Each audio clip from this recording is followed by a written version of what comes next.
Good morning, I'm Pauline Verzosa, and here are the latest stories at this hour.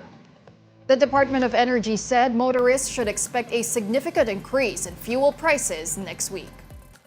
In an interview with Ted Filon and DJ Chacha, DOE Director Rino Abad said diesel prices may increase by around 10 to 11 pesos per liter, while gasoline prices could rise by 3 to 4 pesos per liter.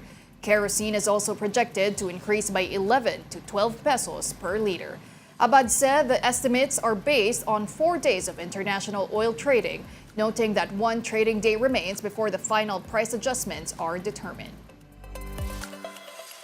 Now, dining out may become even more expensive as restaurants and cafes grapple with rising costs and a new minimum wage hike. Mobile journalist Fatima Baduria reports. The inflation rate for restaurants and cafes is at risk of staying on the rise, according to PSA. Aside from elevated operational costs, the minimum wage hike is now another input. The inflation rate for restaurants and cafes is at 7% in June from 6.8% in May. PSA Undersecretary Claire Denise Mapa notes it has been accelerating since January and may continue to do so. Kim, owner of a cafe in Manila, says higher operational costs prompted the adjustments in pricing by around 10%. Whenever na may price increase sa cost, nag-a-adjust na lang din kami sa selling price. And hindi din kasi talaga maiwasan na yung pag-increase ng labor and yung raw materials. However, the recent minimum wage hike also had a big impact on their cost. While more than half of their staff are skilled workers paid above minimum, Kim says they also needed to adjust their salaries. So yung mga employees na above minimum na malapit dun sa range na yan, kailangan din namin i-adjust. Kasi para din fair, kasi yung mga entry-level positions namin, magiging parehas yung salary sa mga skilled employees. May mga ilang percentage din kaming i-absorb. Kasi hirap din if taas ka ng taas, ganun, you will lose customers naman. Unfortunately, employees also absorb the impact of cost cutting. Howard, head barista at a different cafe in Manila, says some employees had to be given less shifts for lower labor costs. Nagiging noticeable siya by example na nagbabawas sila ng tao, ganon. Or minsan yung mga staff is binibigyan ng additional na rest day para makatipid sila ng expenses dun sa sasahurin ng mga staff.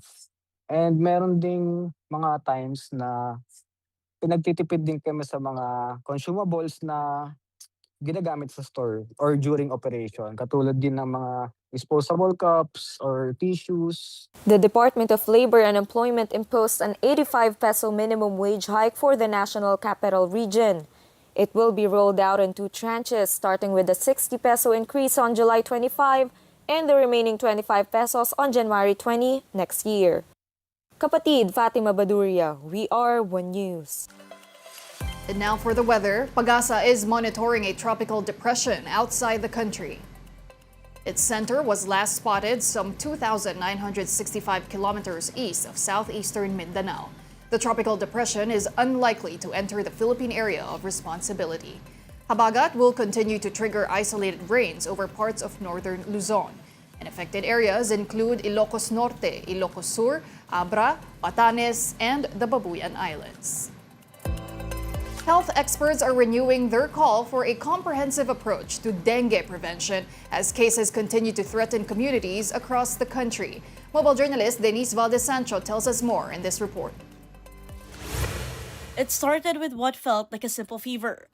For dengue survivor DeAndre Angelo Salcedo, the illness quickly escalated, leaving him weak and reminding him just how dangerous dengue can be, especially during the rainy season. Yung mom ko na lang po talaga yung nakapansin na meron akong symptoms kasi yung sensitivity ko to light medyo visible na kasi every time na tumatama yung ilaw sa mata ko, napipikit na lang ako. Dio's story is one that health experts say Filipinos should not take lightly.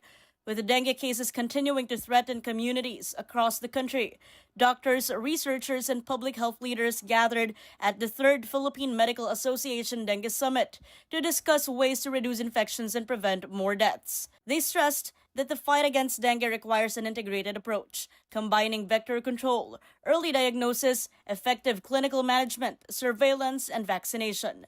We have listened to some of our speakers who said that if you decrease the number of cases of dengue, even the case fatality rate goes down, right?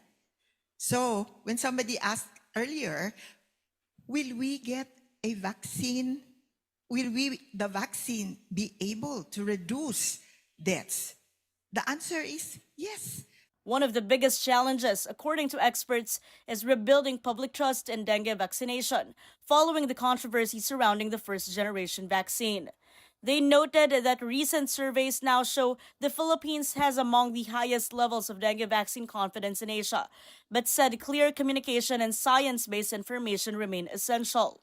Safety is always our concern. So when a vaccine is put into the market, becomes commercialized, or the FDA approves it, there should be no concern. The summit also highlighted a next-generation dengue vaccine, with researchers presenting data showing strong protection against hospitalization in countries where it has been approved.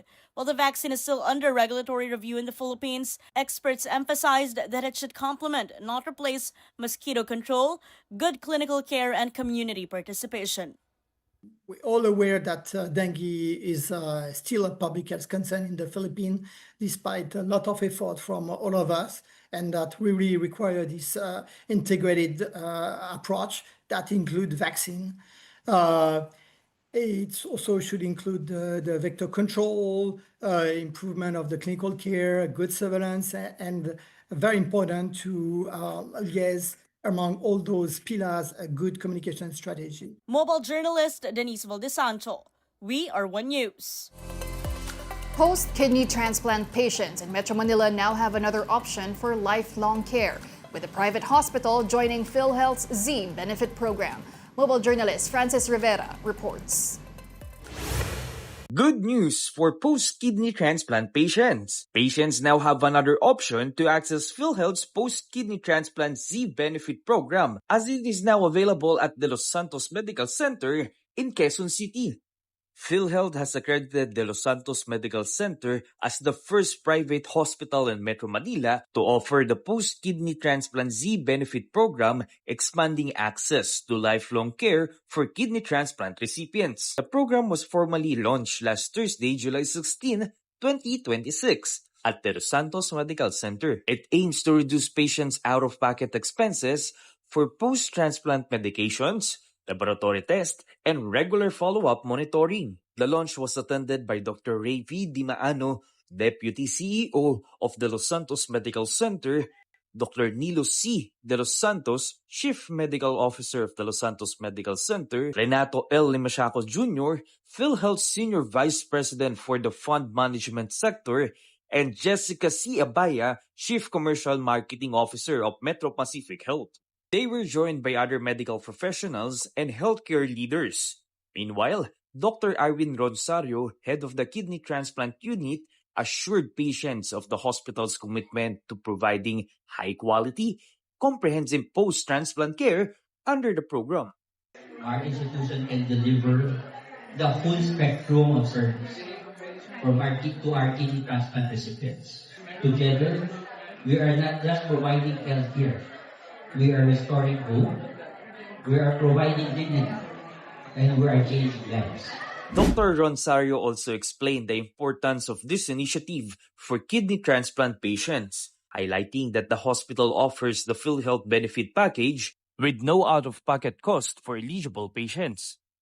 You have a lifetime benefit for anti-rejection and your prophylaxis for your medicine, and laboratories for your regular follow-up.